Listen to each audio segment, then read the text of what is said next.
Uma professora morreu na manhã desta segunda-feira após ser esfaqueada por um aluno em uma escola estadual na zona oeste de São Paulo. O autor do ataque é um adolescente de 13 anos que era estudante do 8º ano nessa escola. Ele já foi apreendido pela polícia.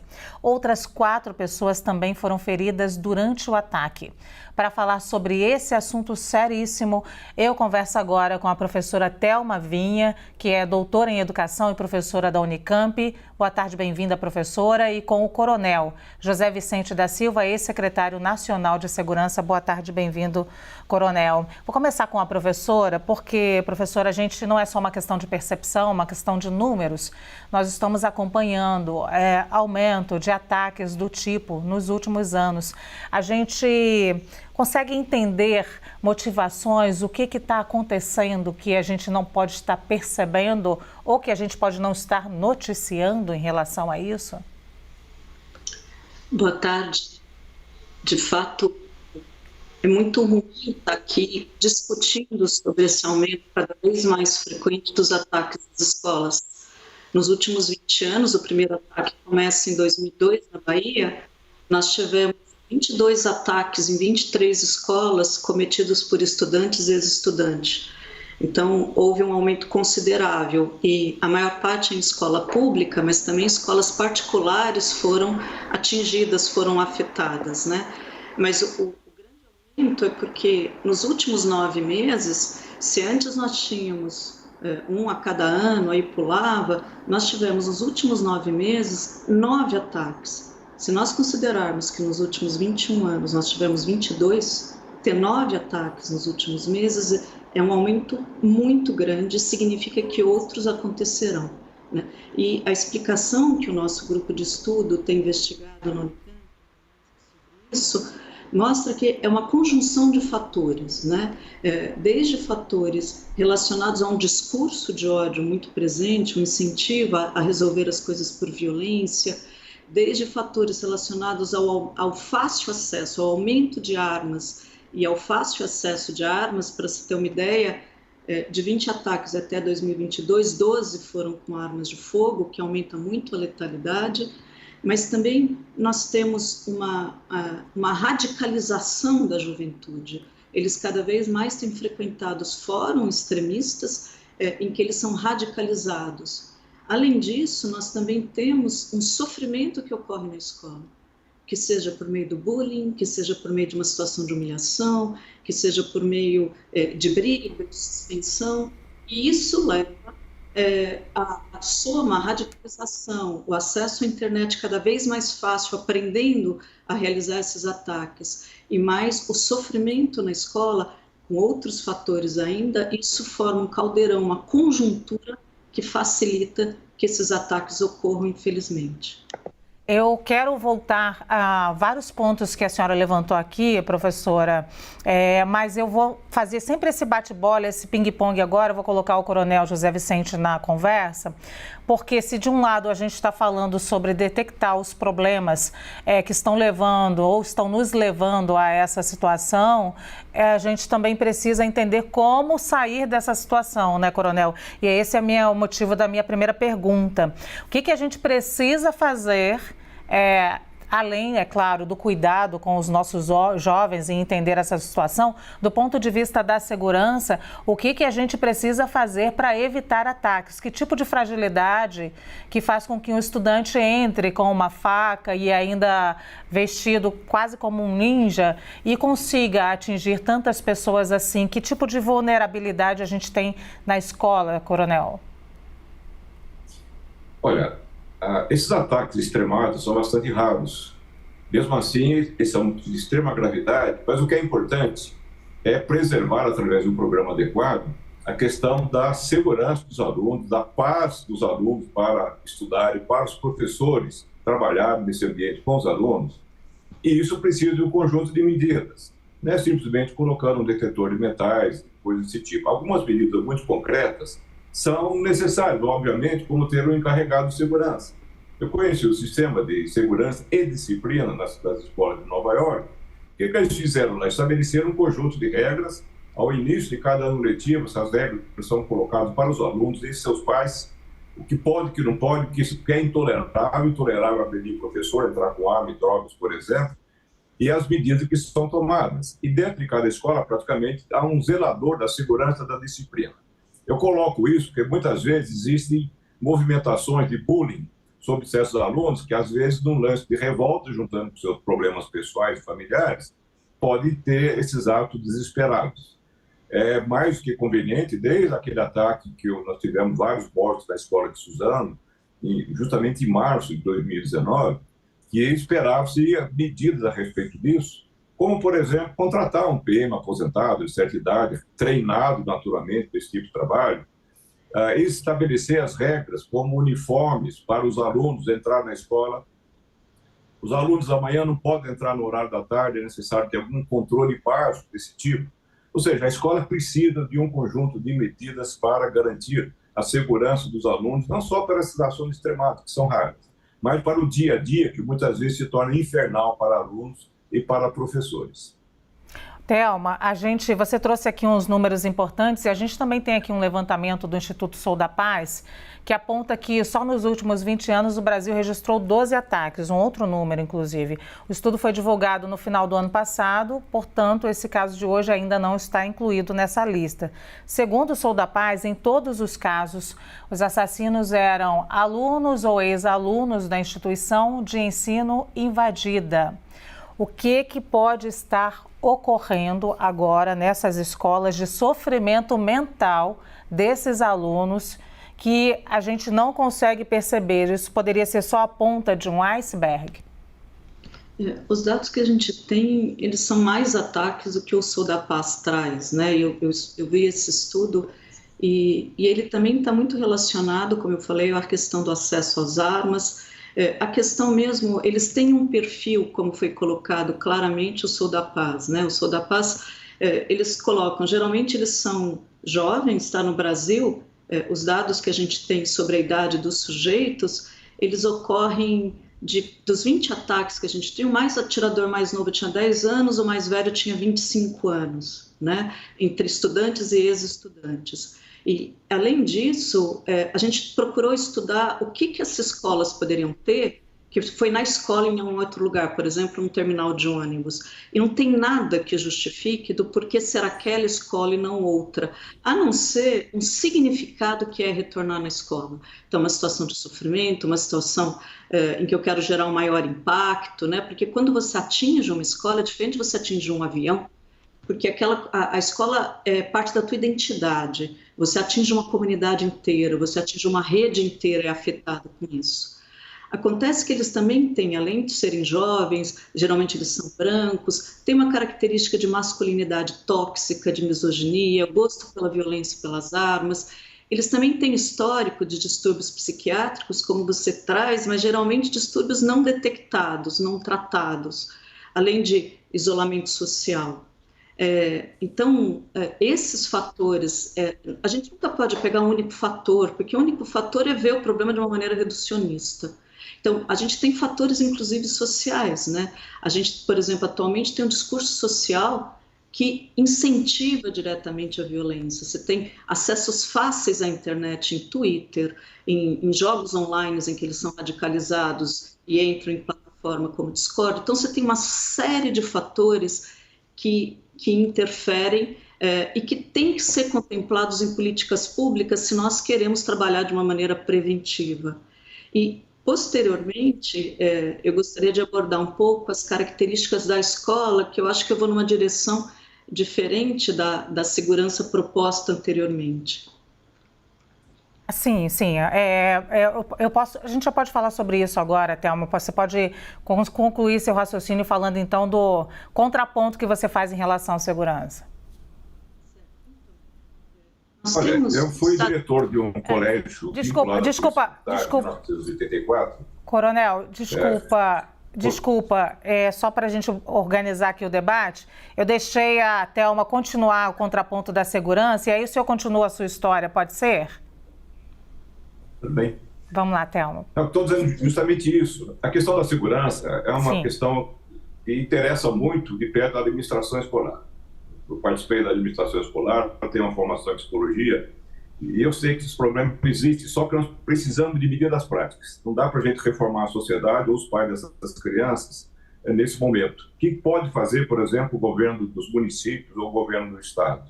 É justamente tomar um conjunto de cuidados como esses, de preservar a tranquilidade dentro do ambiente escolar. Isso se faz com medidas, não precisa ser um segurança desse grosseiro, mas alguém encarregado disso. Existem muitos pontos delicados para a segurança das crianças, inclusive quando se desloca, por exemplo, uma visita ao museu, é necessário fazer uma avaliação das condições de transporte do local onde vão visitar. O dia a dia das crianças, é necessário que cada desvio, a observação de alunos, inclusive no pátio, banheiros, etc., e cada anomalia de comportamento, é importante ter um registro escrito, isso seja levado ao orientador educacional, que os alunos sejam chamados, os pais sejam chamados, porque normalmente os alunos que cometem esses atos extremados, eles vão, de alguma maneira, demonstrando isso na sua conduta no dia a dia, e um pouco de treinamento, perspicácia, cuidado com os alunos, pode levar a identificar alguma dessas crianças problemas e fazer uma ação em tempo. Alunos problemáticos, por exemplo, isso se espalhou pelas escolas nos Estados Unidos, eles são deslocados, são simplesmente suspensos. E são levados a um grupo, uma escola que dê um atendimento com um grupo menor de alunos, para tentar uma recuperação desses indivíduos, um ajustamento melhor à vida social e à vida na escola, principalmente.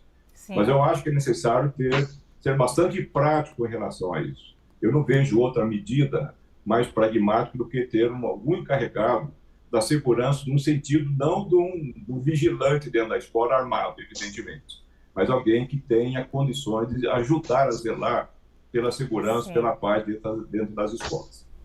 E, Thelma, o que seria o seu contraponto? Em que você discorda em relação a essa questão da segurança? Só para a gente avançar um pouquinho no debate depois. Vários estados americanos passaram a adotar medidas de segurança. Por exemplo, a restrição de acesso à escola, câmeras de segurança 3D, sistema inteligente detector de metal. A indústria da tecnologia de segurança invadiu as escolas lá do mesmo jeito que o lobby para manter as armas. E esse forte lobby de empresa americana de armas, etc., ele compete com a indústria da segurança. E mesmo assim, os ataques continuam. Tem mais ataques do que dias do ano nos Estados Unidos. Então, por exemplo, a escola de Barreiras, na Bahia, era cívico-militar. Cívico-militar tem vários oficiais, então, e mesmo contratados para a segurança. A questão é que isso não adianta, porque os ataques são meticulosamente planejados quando ele vem do extremismo radical. Então, eu concordo muito com o que foi falado pelo coronel, da necessidade da harmonia nesse ambiente, da necessidade de segurança nesse ambiente. Mas uma coisa é você ter segurança e proteção à escola em região vulnerável, que é fora da escola, que é protegendo a escola, mas não dentro da escola.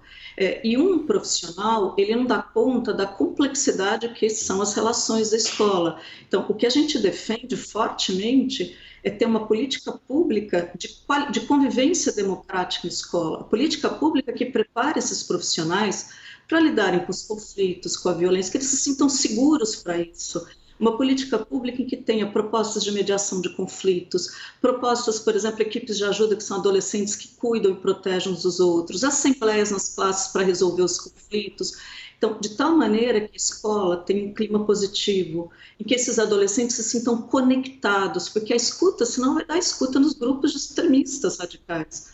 Ele tem que se sentir pertencente, os profissionais preparados para lidar com os problemas, vendo como oportunidade de aprendizagem, de fortalecimento dos valores democráticos, diálogo, participação, autorregulação emocional. E, para isso, é papel de política pública do Ministério da Educação, como há na Espanha, como há na Colômbia, como há no Chile, uma formação de alto nível, para que a escola consiga criar esse ambiente mais acolhedor, esse ambiente em que ele se sinta mais pertencente, em que ele proteja e favoreça o desenvolvimento desse adolescente. Então, a escola ela pode ser mais receptiva, mais agregadora, tá certo, do que o que ela está sendo atualmente. Se ela pode ser cenário de violência, ela também pode ser um espaço privilegiado de prevenção de conflitos.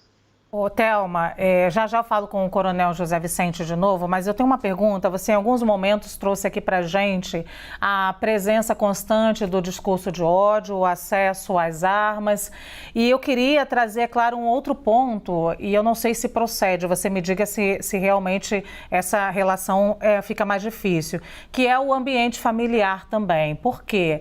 A gente está vivendo, posso dizer que desde 2013 para cá, o Brasil enfrenta um fervilhão de ideias muito polarizadas, então a gente pode traçar aí pelo menos 10 anos em que a sociedade brasileira briga o tempo inteiro, briga nas redes sociais, briga dentro das famílias, briga dentro do grupo de WhatsApp.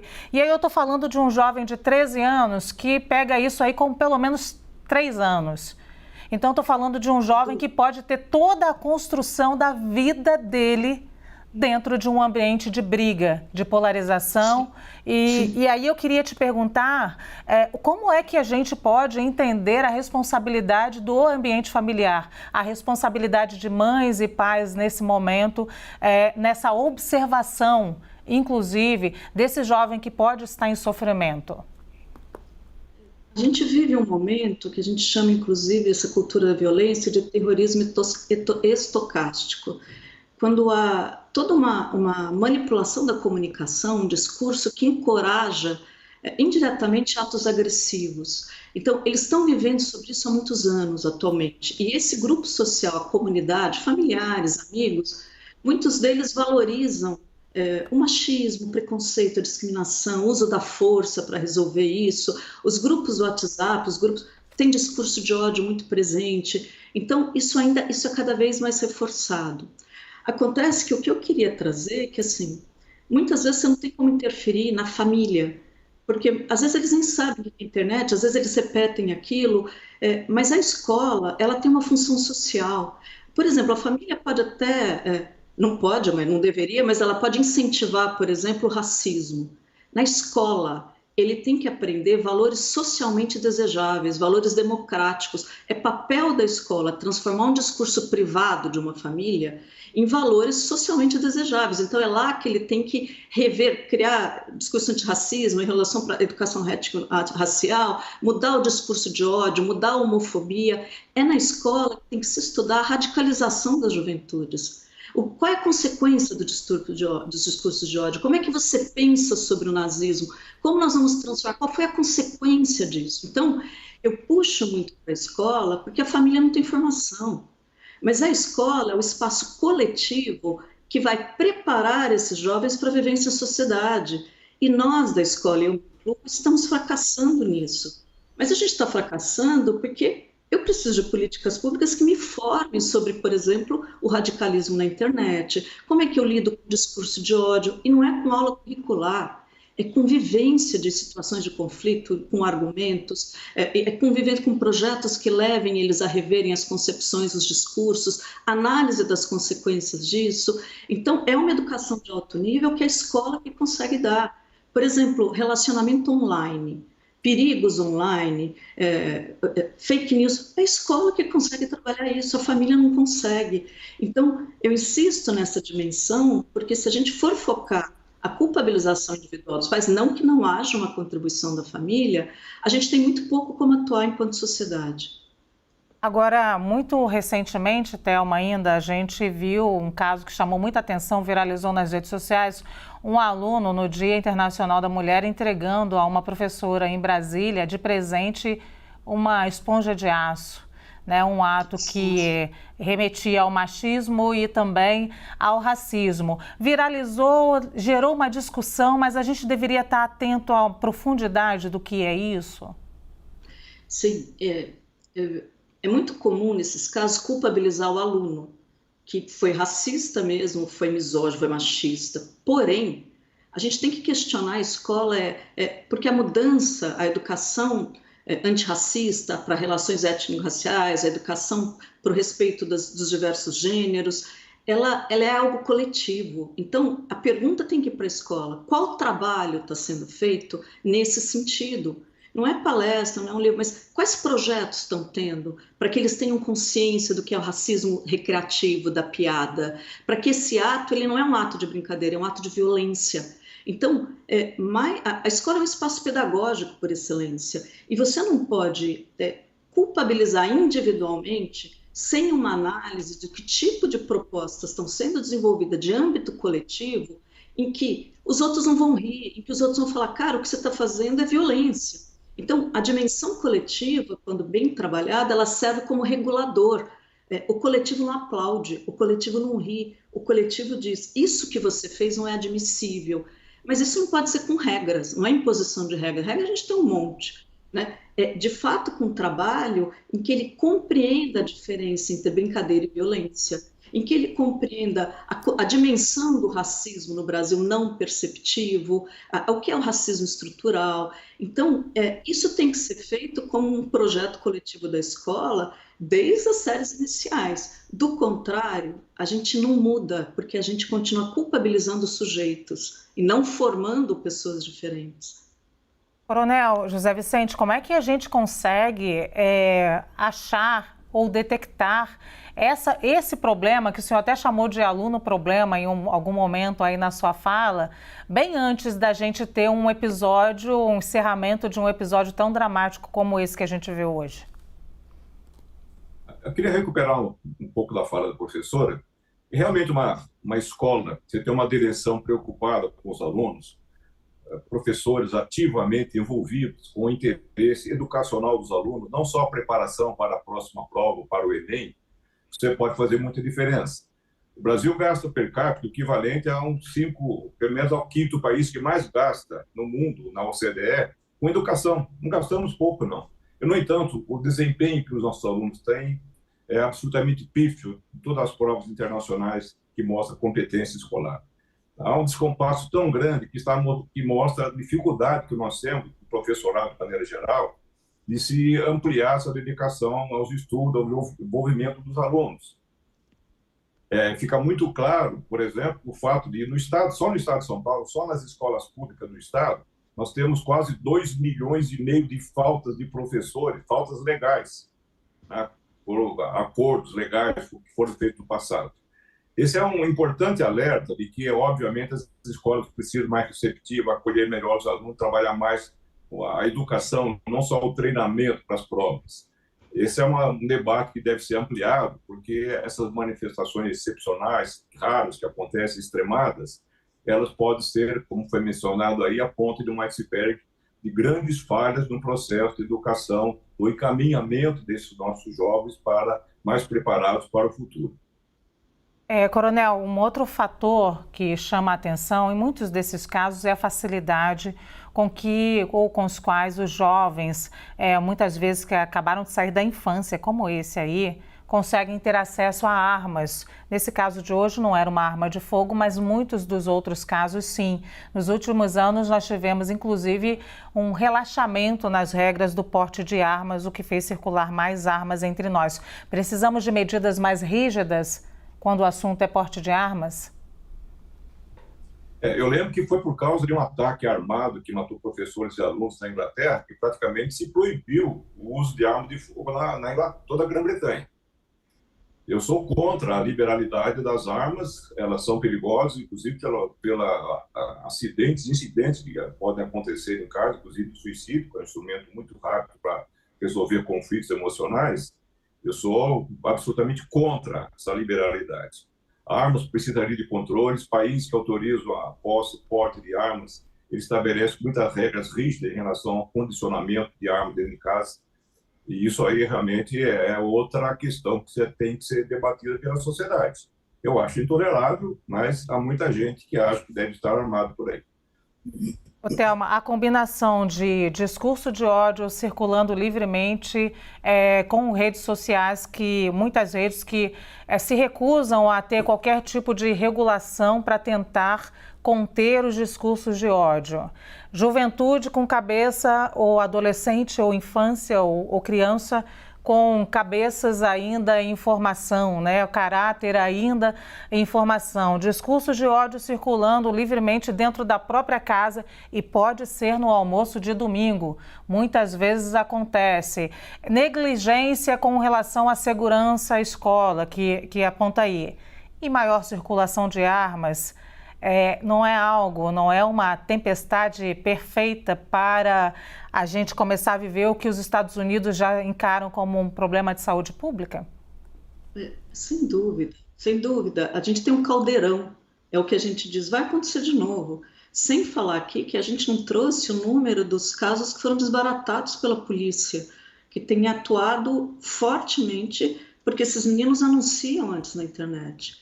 Mas veja, a gente pode dizer aí que as intervenções, elas têm que ser de vários níveis. Então, por exemplo, leis que estão proibindo essas centenas de academias, institutos mirins, que eles aprendem tiros. Por exemplo, não divulgação dos assassinos, como acontece na Nova Zelândia, desses meninos, nunca o autor é divulgado, porque é justamente o que eles querem, é a fama. Então, você fala sobre a vítima.